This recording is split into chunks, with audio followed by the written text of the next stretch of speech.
and welcome to That's Girl Speaks. Today is Thursday, May 21st, and this is episode 295. Ooh, look, I'm like all fancy. It's a total accident. Welcome. Thanks for coming over. We're at the dining room table today because we're snacking. Oh my gosh, okay, I'll talk about that later. We're at the dining room table today because the people they're not people next door to us. There's an empty house next door to us. And I don't think the raccoons have hired a contractor. Although, with the internet, maybe, right? I mean, if there's a cat who is a lawyer, maybe there are raccoons who are hiring contractors. Oh my God, that'd be so amazing. I'm actually down with the raccoons being my neighbors.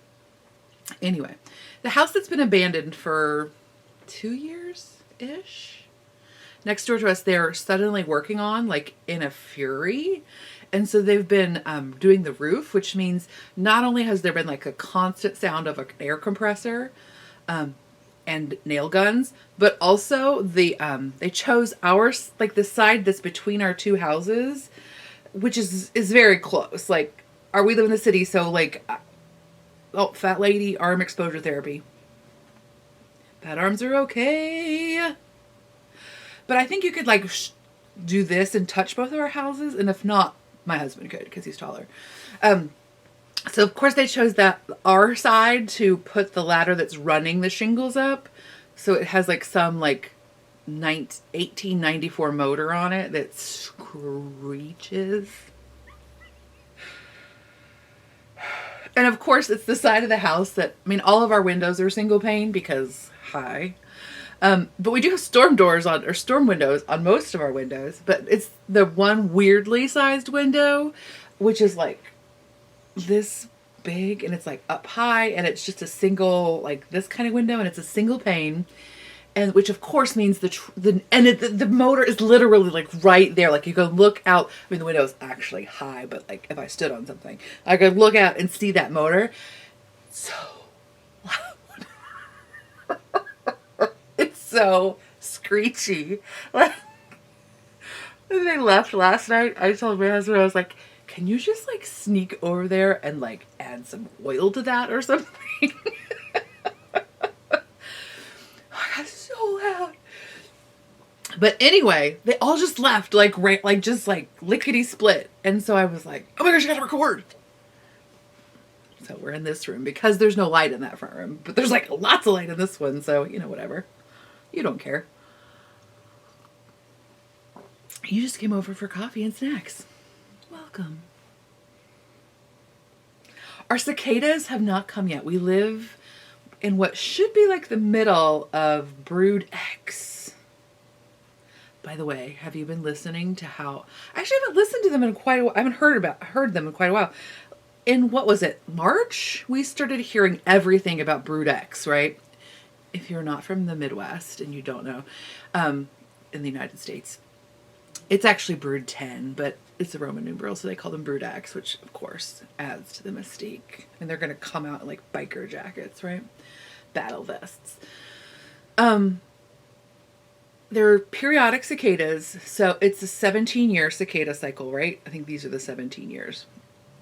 And so I remember the brood from like 34 years ago because my mom had a flower shop in Cincinnati and we were doing a wedding and it was outside in like a nature preserve, and the bride insisted that she wanted that wedding to go forward outside even though there were cicadas.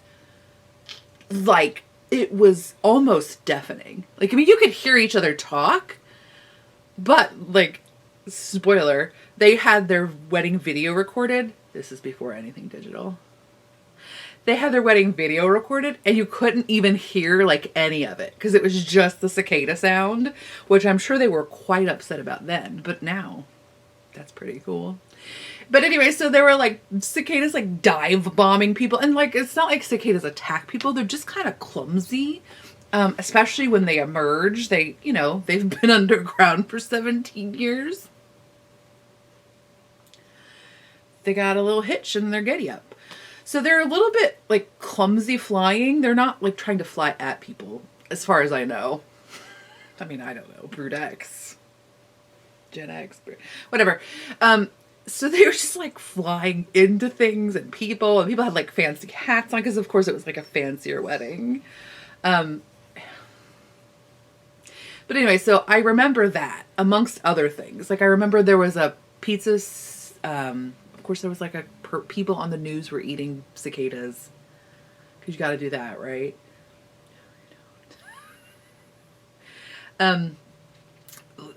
What else was it?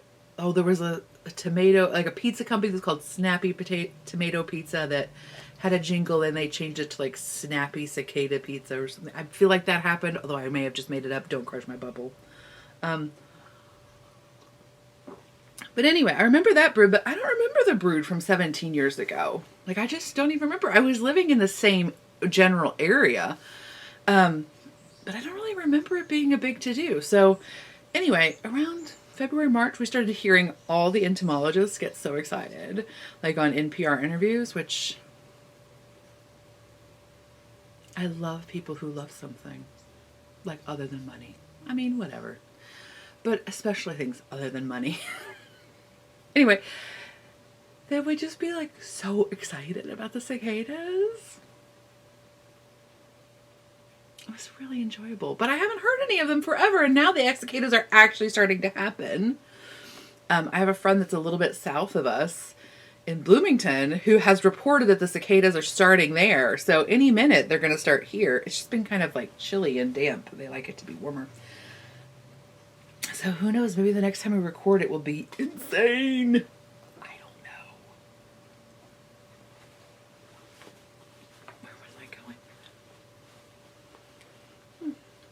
I don't know. But, oh, it's Friday at 11, y'all. That's the tornado warning. It's just the test. Don't worry, everything's cool. But yeah.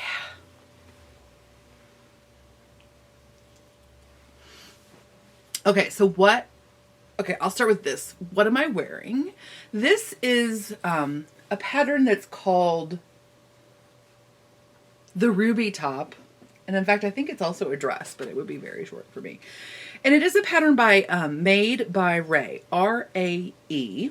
And I actually, oh my gosh, my Etsy page is just out of control. I want to do a million different things. I know you all can empathize. And so several years ago, I want to say maybe 2 years ago, she released this pattern in at the time, what was a very extended size range. Meaning it didn't actually fit me, but I didn't have to grade it by like 12 inches. Really, in the last year, I know it's frustrating because not every sewing pattern is available in an extended range, and sometimes the extended ranges really don't feel that extended. And I'm not trying to like say that people don't need to continue to work on that, but it is an amazing difference from what was available even just 2 years ago. It's an amazing difference. Like when I first started sewing the 100 Acts of Sewing shirt by Sonia. There's 2 Sonias on my Instagram feed who are both amazing. And I constantly confuse their names because my brain, that's how it works. So let me just, before I start to say the wrong thing. Sonia, where's your name at? It's not on here. I was trying to be good. Meow.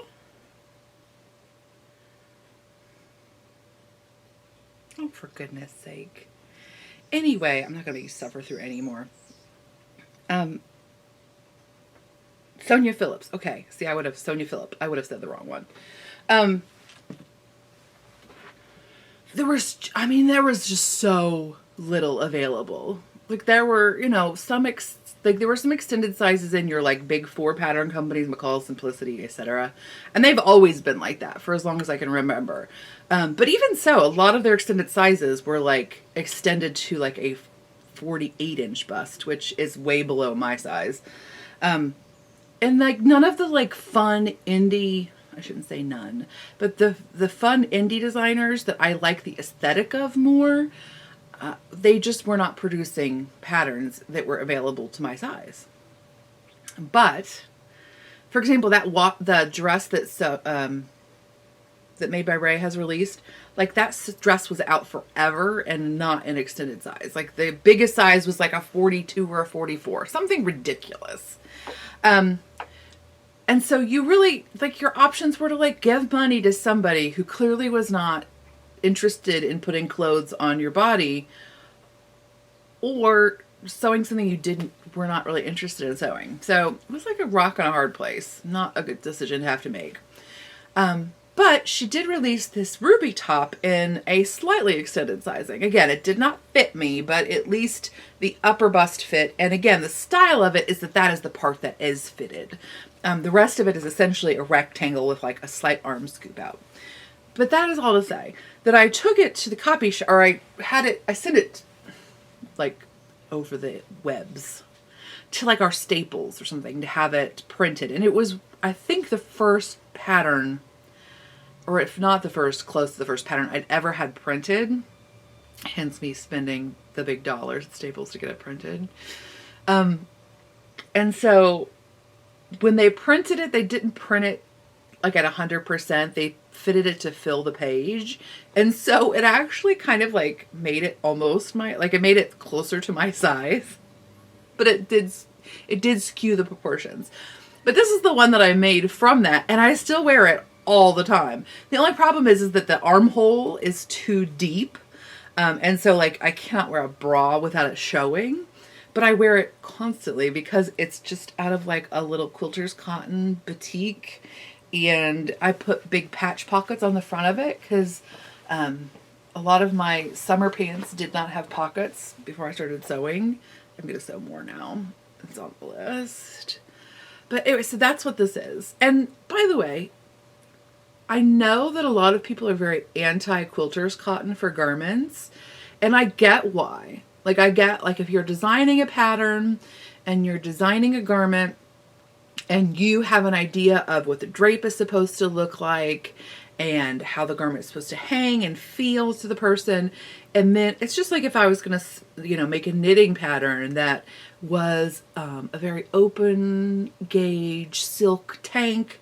And then somebody was like, no, I'm going to knit it in dishcloth cotton at 100 stitches to the inch. Like those are very different things, right? And you're probably not going to be as satisfied with the one that you made at that gauge, unless you're making a very, very informed choice. Okay, you're not going to be happy with that. But do you know what I mean? Like when you start to play with the fiber that you're using or the gauge that you're using, that can really, unless you know what you're doing or are just open to experimentation and what your result is, it can really change the look of a garment. And so the same thing is true with sewing, right? Like if you design something in a very drapey, rayon, and then the person is like, I'm going to make it quilter's cotton, and they're upset with you because it doesn't look like they thought it was going to look. They write you in that voice. I made this garment. I hate the way it looks. What did you do wrong? I could see how you'd be very cautious about saying, do not use quilter's cotton for this garment. However, as a maker, you do you. And I love every garment I have made with quilter's cotton. Again, I've not made a ton, but like 100 acts of sewing, dress number 1, which I shortened to a tunic. This Made by Ray ruby top. What else have I made in quilter's cotton that I really like? Those are mostly, I haven't made a ton of different things, right? Oh, I have several tunics that are Odacier, Odacier. I have those that are made, specifically that one is made with batik. But anyway, a quilter's cotton or similar. And I love them because I am very hard on garments. I sew a lot. So the fact that Quilter's Cotton has a very smooth hand and does not pill, it doesn't pick up threads as much. Like when I'm sewing, I don't get as like linty and wilky. So I love Quilter's Cotton for clothing. Unpopular opinion. Don't care. But that is all to say, I completely understand why designers are saying don't use Quilter's Cotton for this pattern, because I understand why. But if you really love a Quilter's Cotton and you are open to the fact that it will slightly change the way that garment looks on you and how it drapes and like how it moves, then experiment and see with what you like. Like, yeah.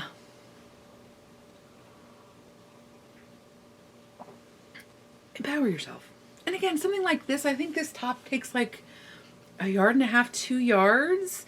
So yeah, make yourself one. I mean, it could be your quilt, your muslin, right? Like your wearable muslin, and just see, and understand that if you change the fabric, it's going to drastically change how the garment. I say drastically, and I think earlier I said it'll slightly change. Whatever, it'll change how the garment hangs and looks on you.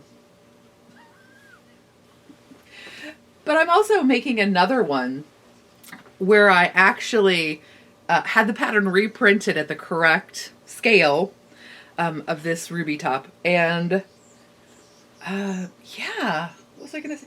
Oh, I made it. I made another one. I should have brought that one down out of a bed sheet. I love vintage bed sheets. And now I have a pair of Willandra pants and this ruby tank top in the same bed sheet, which is basically like a pajama jumpsuit, which I'm pretty excited about. But on that one, what I decided to do, this pattern is written for a bias binding. And for that one, I randomly decided like, oh no, I'm just going to make a whole, like a one piece facing. So the shoulders and the neckline are all one piece. And that worked out really well. But it gave it quite a bit of body in this bodice. So this one I went back to just bias tape. And I played with the neckline a little bit because as the pattern was written, it was a little too short. Like it made the armhole too tight, and it was constrictive feeling like this way. So I did modify the pattern on this run to lengthen out the shoulder strap a little bit. So, but anyway, so I just wanted to show you because it's fun because we're sewing things. So this is a little, just a woven from Cottoneer. They're the worst.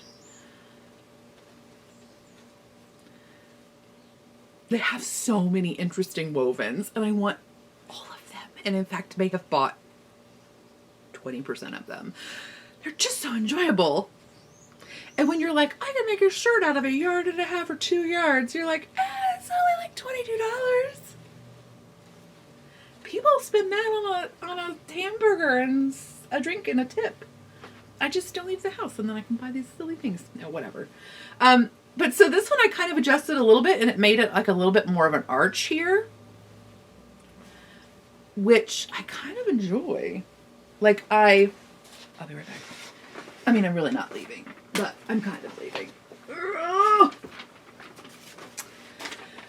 So, okay.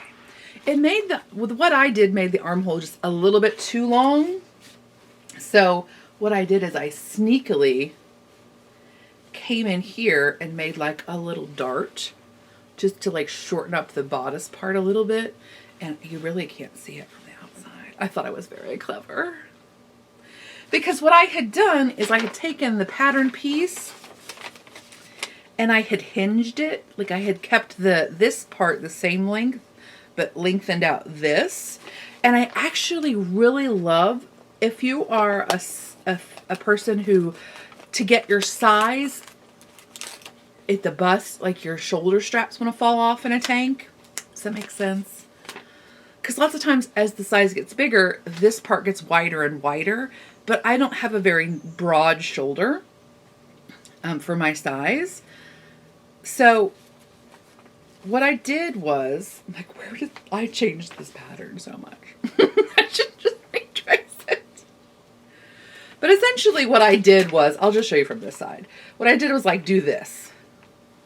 So as you can see, like if this was the original pattern, but the armhole was just a little bit too tight, if you do this, like if you do this, like that was my natural inclination, right? Was just to cut it and pull it up here. But the problem is, as you can see, let's just do it exaggerated so you can really see, that makes the shoulder go way out in this specific shape, right? But if you do this, it keeps that shoulder, and in fact, actually kind of brings it in, which I could use. Brings it in a little bit, but gives you still more length here. So that's what I did, but I just gave it a little too much. I miscalculated. So, I'm just going to put that back together. Maybe I shouldn't put it back together because I need to remeasure. But anyway. So yeah. And then I just used like cheapo, well, not cheapo, but I used just pre-made bias trim because it's really easy, y'all. I get mine from Dove, D-O-V-E, like the bird, Dove trims, and it's a lot more affordable than it is if you buy it like in that package at the store. And it looks like it's the same, like they sell that little package, but it feels a lot softer, and it is still polyester, like it is not 100% cotton, but that's actually a good thing because typically you've pre-washed your fabric, and so you don't want your bias tape to shrink at the same rate as your fabric shrunk before you made the garment. So if you're going to make your own bias tape, you would pre-wash it, but the alternative is that this is polyester, so it will not shrink. But anyway, so I've got it all done, except I need to do the bias tape on the neckline, and then also I need to go in and actually sew it down. I've just got it, the initial sewing done, so. But anyway, it's very pretty. And I just love these wovens. They're so nice. They're made from, I think it's Diamond Textiles is the manufacturer, and they are just enjoyable. So anyway, so I'm trying to move away from my disposable tank top habit and move into non-disposable tank tops. Because like my little quilter's cotton dress number 1, I've had that now for like 3 or 4 years. And yeah, I mean, it gets a little bit faded over time just through like repeated washings, but it doesn't pill, and it still maintains its fabric quality. So I'm pro them, very pro.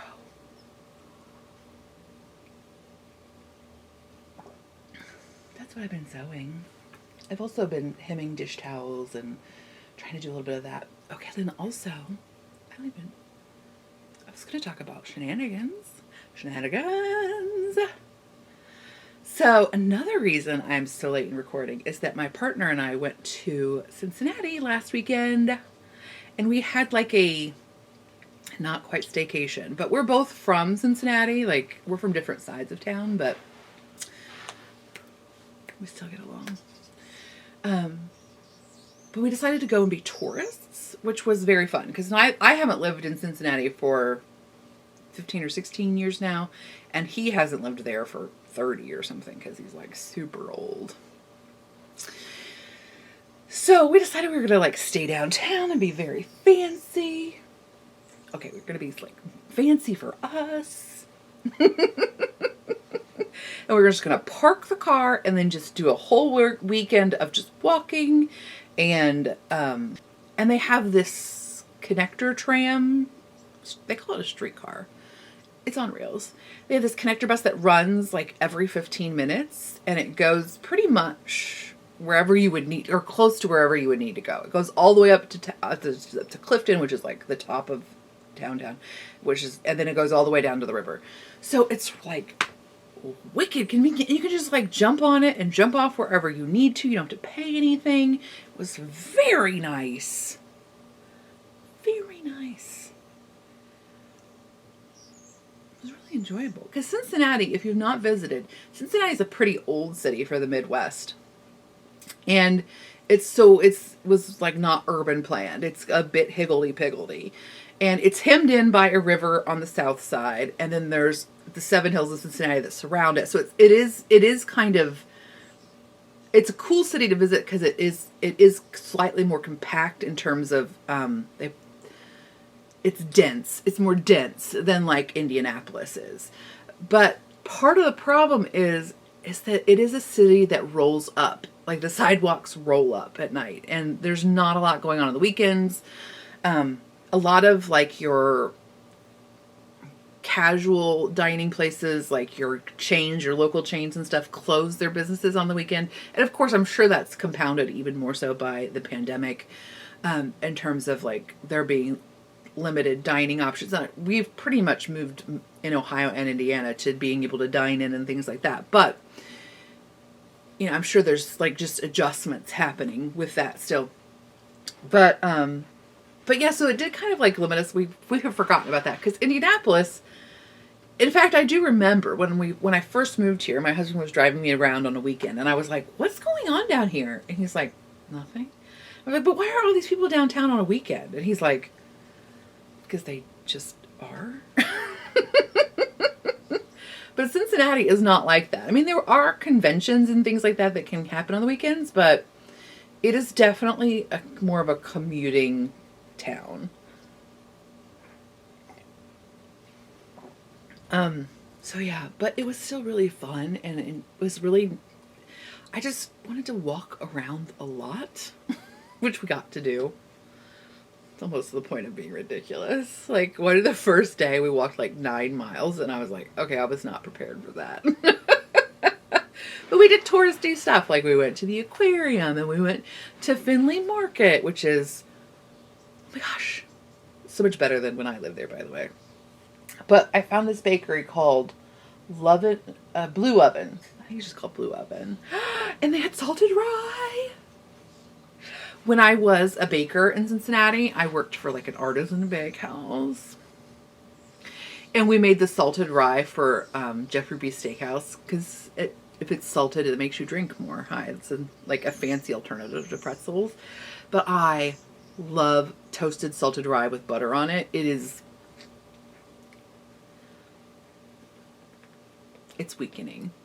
It'll make you weak. I love it. And so I was so excited and really had to just not buy like 4 loaves of it to put in the freezer. Granted, I really could just buy like good rye bread and then just sprinkle a little kosher salt on it after I put the butter on it, but it's spiritually different. Also, like, where could I find good rye bread in Indianapolis? Not many places. If I go to the Lebanon Farmers Market, though, Bill and Joanna of Salwet Farm totally sell a good rye occasionally.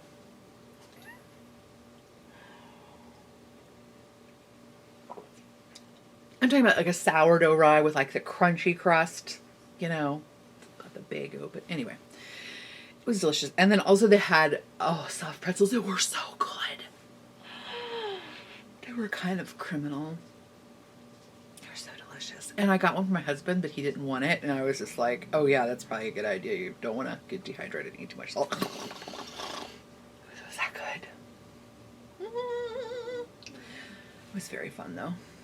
We ended up kind of like pooping out. And so I had like 3 other things planned to do on Sunday, but just woke up and we're like, oh, we got to go to Rookwood Pottery. We bought a sign that has our house numbers on it because we were being very fancy. So if you have ever watched Antiques Roadshow, you know of the Rookwood Pottery, which I didn't know, by the way, was totally started by a woman. Did you know that? In like 1887 or something. I didn't know that. It was one of the first like large companies founded by a woman. I'm just making those words up. They called it something else. But it was so enjoyable.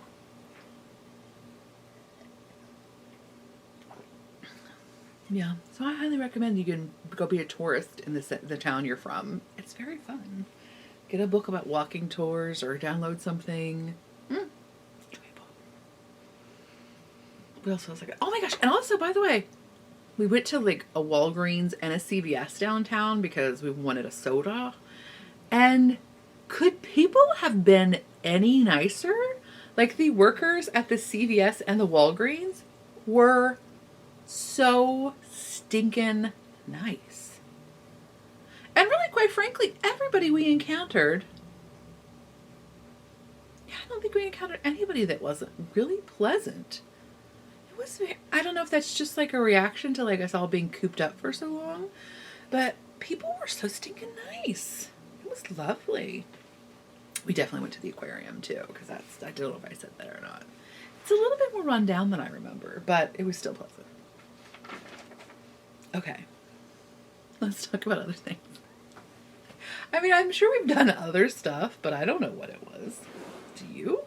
You're like, dude, this is literally your jam. Shush. Okay, so one thing that I have been working on is this punch needle. So, KnitLib on Instagram. Have you seen her bonkos time-elapsed punch needle shenanigans? They are so enjoyable, y'all. I mean, she's super enjoyable as it is. I mean, really. Like, if you like orange, get on it. So, but she's been doing these amazing punch needle. This is just the last one that she finished. But she's been doing time lapses of them. And so she got me. She got me. I was like, all right. All right. I've had this punch needle doohickey forever. And Suzanne, you have convinced me to finally get it out and work on it. So if you don't know what that is, I use the Amy's Oxford punch needle. Let me see here. Oh, for goodness sakes. Have I been doing this podcast forever? Yes. Oh, that's where I put it. I've been trying to put things in hidey holes, and sometimes I forget which hidey hole I put it in. So they look like this. Zoinks. So it's like a needle, and then it has this slot in it that you put the yarn through. You can see tons of videos about them, also hers. But there's also these things. This is also gives you the same effect, look. And then there's also these that are made by Journey. Is that right? Hand Journey. And they're very similar. But the wonderful thing about the Amy ones is their finish is lovely. They're hand-turned, handmade. And Amy has wonderful videos. You can find them if you just YouTube search under Amy Oxford or what have you. But there's lots of great videos out there. And she does classes and everything. But I do want you to know, in case you're just like, I don't know if I really want to do this. Because they're not, I think they're like $30-ish, $35-ish dollars. So they are a little bit of an investment. And so if you're not sure if you really want to do it, you can try, a less expensive one. But if you are really thinking you're going to like it, they have a nicer, the surface is much smoother, but they do work the same way. And it is just so fun. You just stab the fabric and the yarn magically makes the thing happen. What? I'm not even kidding you. It's like an actual thing that goes on. So this is actually the wrong side. So when you're punching, your tool is on this side. And so traditionally, this would be the side you would use. Like this would be the right side. Okay.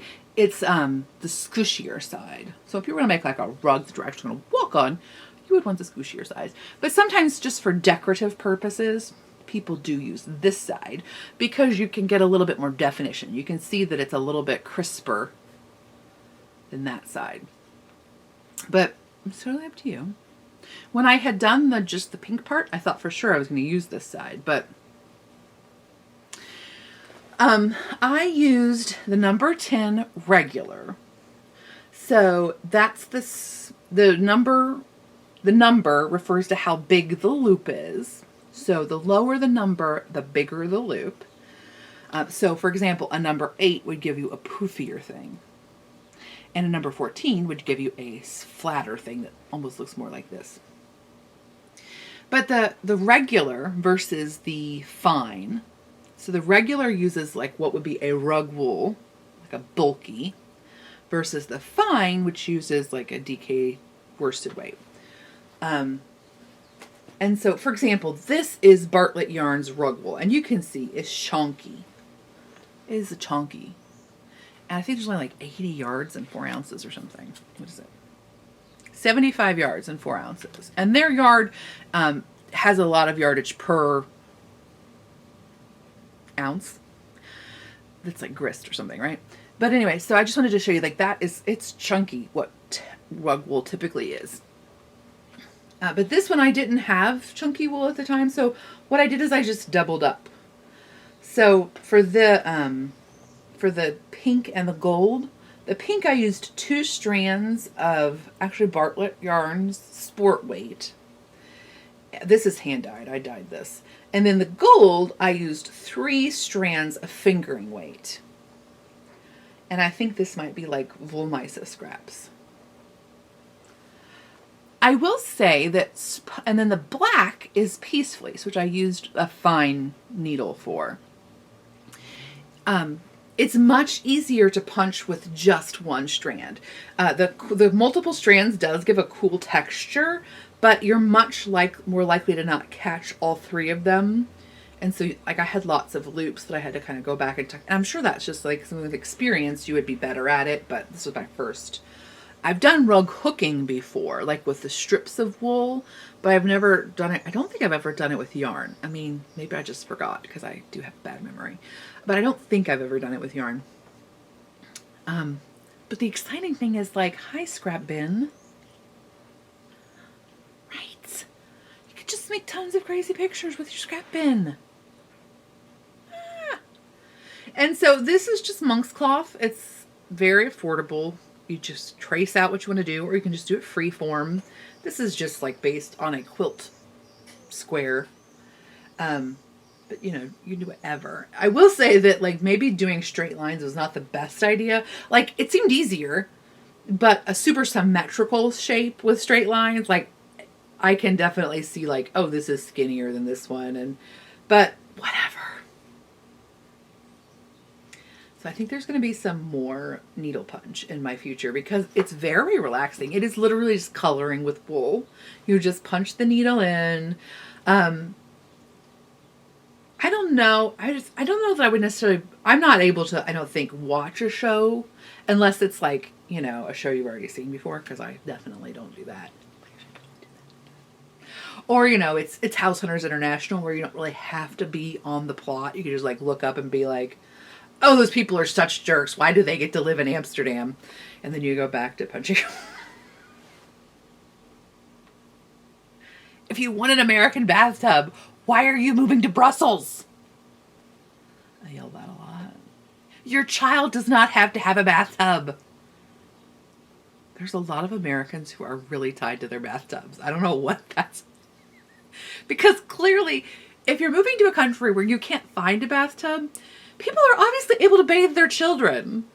Like, you don't have to, like, okay, never mind. Sorry. I enjoy a lot of the people on International House Hunters, but some of them I'm like, this is wasted on you. But that's me being judgy and terrible. I'm sure I would come off exactly the same. So, anyway, but this is highly enjoyable, and I feel like I'm going to do more of it in the future because it is a great way to use up scraps. It is very relaxing, and it's certainly something you could do while you were, like, having a conversation with people, audiobook, things like that. So yeah, and also I just enjoy things in embroidery hoops. I didn't finish it because I did want to be able to show you the back, the front, whatever. But yeah. The only thing that you need to know is if you're going to put, like, anything that is lettering or what have you, you do need to decide before you start, because if it's lettering and you're going to use this as your right side, you need to mirror it and things like that. But, you know, if it's just something like this, you can totally just start and then be like, I like that, or I don't like that. Okay. And, like, our library has Craftsy classes. Like, you can access Craftsy through our Indianapolis Public Library. And there is a Craftsy class by Bookhow, Bookhau, I believe. And she has a beautiful book about punch needle. And also she's an amazing printmaker. Can people stop? Could they stop being so awesome? She's going to start playing banjo tomorrow, and I'm just going to have to lay down. But her book is gorgeous, but the class is also very helpful if you're just kind of like, what? But there's also a million YouTube videos about how to do it. Okay. So there's that. Okay. And then maybe we should talk about knitting. But let's talk about crochet. Tricked you. So I just wanted to show you briefly. I am still working on my... Oh, I can show you that too. I'm still working on my Granny Go Round jumper.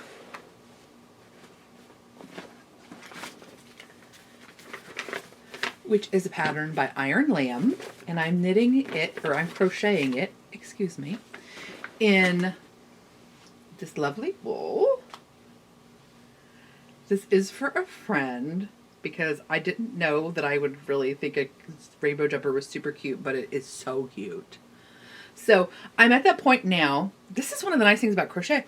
I got to the point where I had almost finished a brown repeat on the bottom. So I stopped because I wasn't sure how much yarn I was going to have. And so that's one of the really nice things about crochet is you can just stop and like I put a little closable or movable chain stitch marker, goodness gracious, in there to just keep the live loop from unsnagging. But you can just stop and then be like, oh, okay, let's see about this rest of this. Right? So I'm on the sleeves. I'm a little bit concerned because the sleeves are sleeves that don't decrease at all. And while that often looks very cute in smaller sizes, sometimes with the bigger sizes, they can look a little extra. So I need to consult with the person who's going to have this sweater and see what she feels. But I might do some decreases just to make them slightly less extra. But I mean, also, extra would totally go.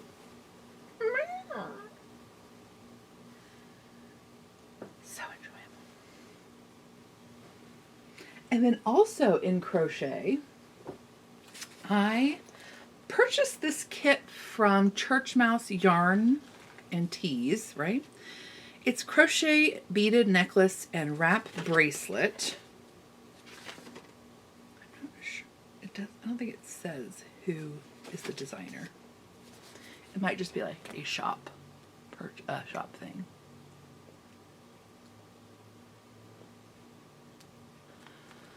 But one of the reasons I purchased it, it was this yarn that I have never seen before.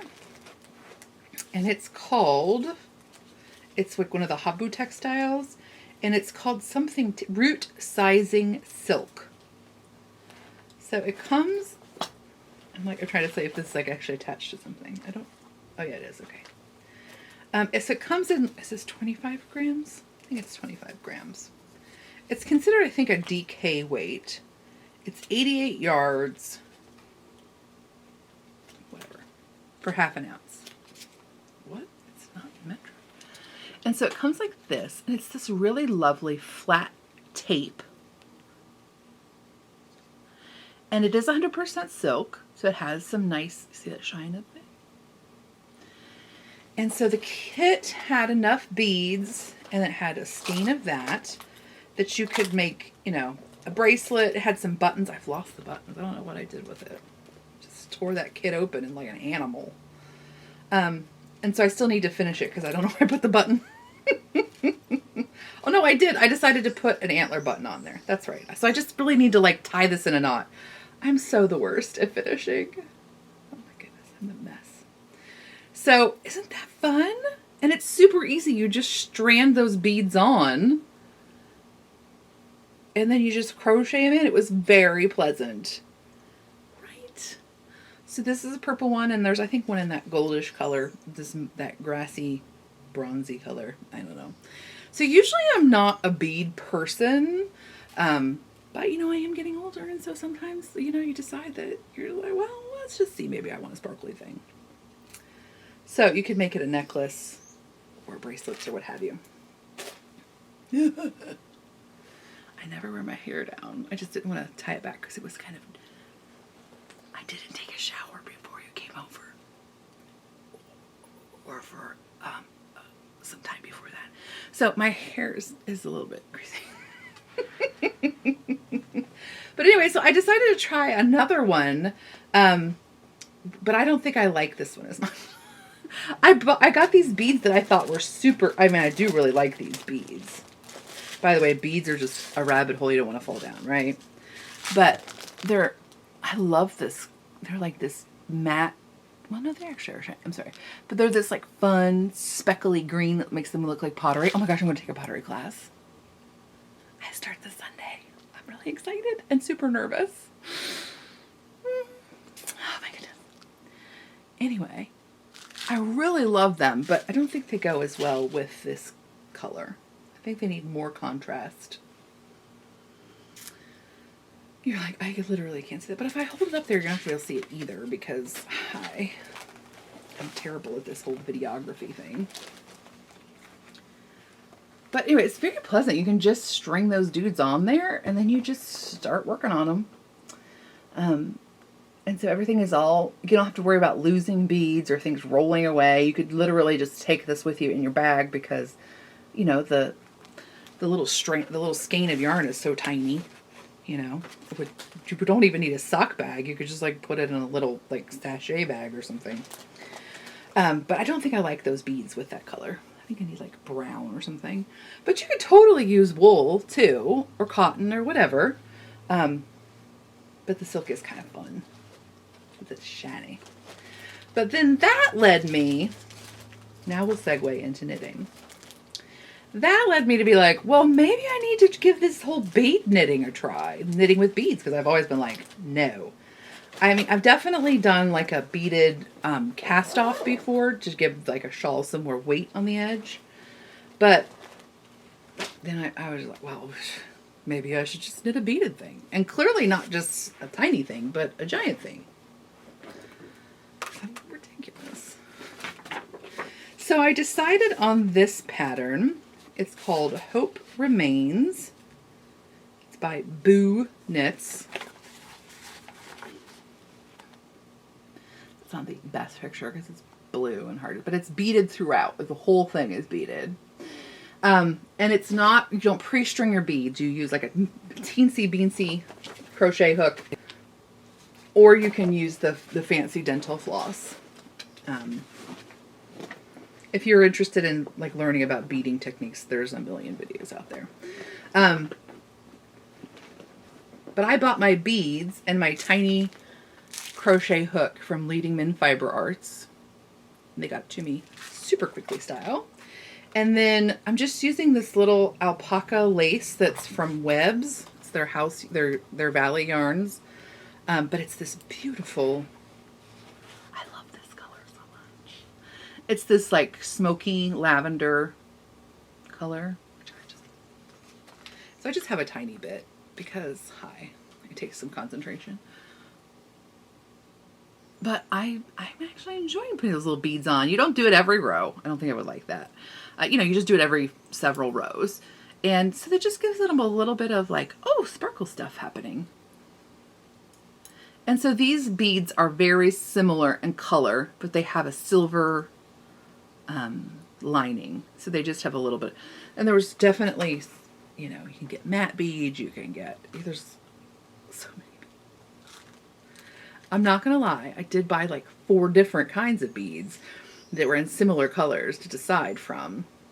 And I just went ahead and went with these, which were the first ones I bought. Now I have to find out beads, to do something else with these beads. And then the other thing that I've worked just a little bit on, I've worked on my sweater some, but it kind of looks just the same. But one thing I wanted to show is that I bought this yarn from Knit Spin Farm. This is her puzzle colorway. This is 90% Tarhi, superwash Tarhi, 10% nylon, which is my favorite sock base, fingering weight. And Knitty put out this like super fun color work option. It's not stranded color work. You have these loops, and you like basically make a big loop as you're knitting. It's a free pattern, so I'm not giving anything away. And then you just use that loop and pick it up and knit with it as you go. But I decided that I didn't really want to do that because even though it looks really cool, I didn't like the actual process of knitting it. So, but I did want to show you, it looks very cool. And I think I would like this process for like a larger project in in a heavier gauge yarn. But I just didn't like it as much in the fingering weight. So I decided to just put that aside. Also, it's really a pain to rip out. That's part of the reason I just showed you this, because I started to rip it out. And I was like, this is too much work. So I decided, oh, well, I should show them what that looks like. So that's the reason I shouldn't rip all that out. So I just cast on a Twizzler sock because I do like knitting those. And this yarn is very enjoyable. It's inspired by pencils. Right. So yeah, that's mostly what I've been knitting. I'm not knit on my shawl very much at all. My crochet shawl. I'm not crocheted on it very much at all. I want to make a million things, which means I've just been looking at those things and researching, right? I need to put the phone down. I really do. I need to just put it in a different room in the evening so that I will concentrate more on what I'm doing instead of daydreaming about what I want to do. But I am really excited about this pottery class. It's at a local place. The teen agreed to take the class with me. So we're gonna bond. Okay, I hear that the fellows are coming back, so I'm not gonna do like, I'm too distracted. I can't get in the right headspace. But thank you so much for coming to visit. I enjoyed your company greatly. I'm sorry it's been so long since we visited, but I'm gonna get back on it. And so I'll come up with a bonus episode for you shortly. I think it's gonna be about tools because somebody requested that, and I know I have a lot of baby knitters, so that might be helpful for them. So I think I'm gonna do a tools episode very soonly. And yeah, I'll talk to you next time. Next time. Things. By the way, Antiques Roadshow is totally having celebrities right now. And they had Mo Willems on. I find it very enjoyable. They've had many very enjoyable people on.